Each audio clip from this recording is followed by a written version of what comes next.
Welcome back. Today, the story you are about to watch is true and too scary. Warning, don't watch it alone. Before we start, hit the subscribe button. Let's start. A few years ago, I moved into a one-bedroom apartment in Melbourne, Australia. They went on to recall. It was my first time living on my own. The apartment block had been built in the 1930s. I'd been there for a few months when I came home from work one day and went into the bathroom. I saw something strange. A wooden board, which had covered a hole in the ceiling that led to a small attic space, lay fractured in two pieces on the ground. I examined the pieces.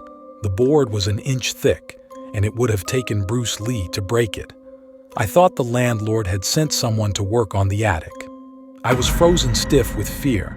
Someone is up there for sure, I thought. I emailed pictures to the landlord, asking if anyone had been there, with an undertone of annoyance, since she hadn't warned me.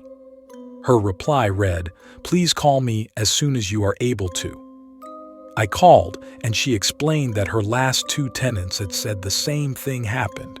She promised to replace the board, and she did. A month later, I woke up one night around 4 a.m. My body was covered in goosebumps.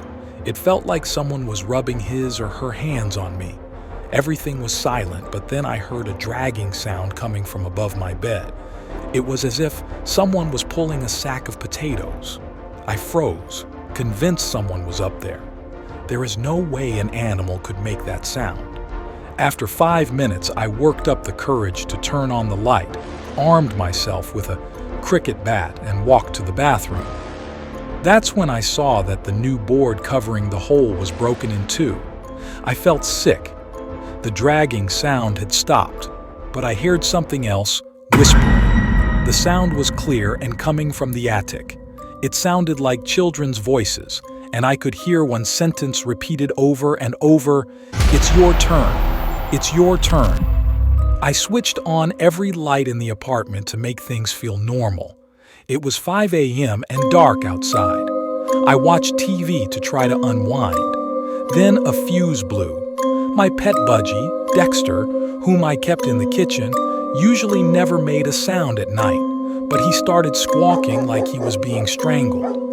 I'd never heard him make those sorts of noises. He was screaming. I grabbed my car keys, ran out, sat in my car, and waited there until the sun came up. When I saw people walking their dogs, this comforted me enough to go back in. The front door was open, but I figured I might have forgotten to close it when I ran out. I went to the kitchen to check on Dexter, but he wasn't in his cage. I felt sick again. All my windows were closed, so I looked everywhere inside. When I walked to the bathroom, I heard splashing. Dexter was half drowned in the toilet.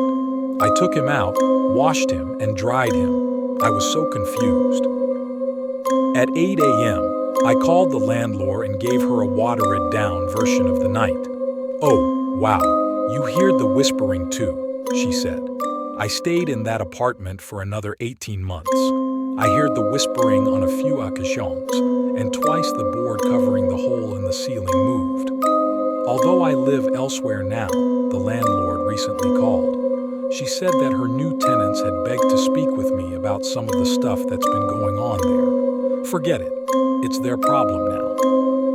Now that you've got the chills from these scary stories, subscribe for more thrills.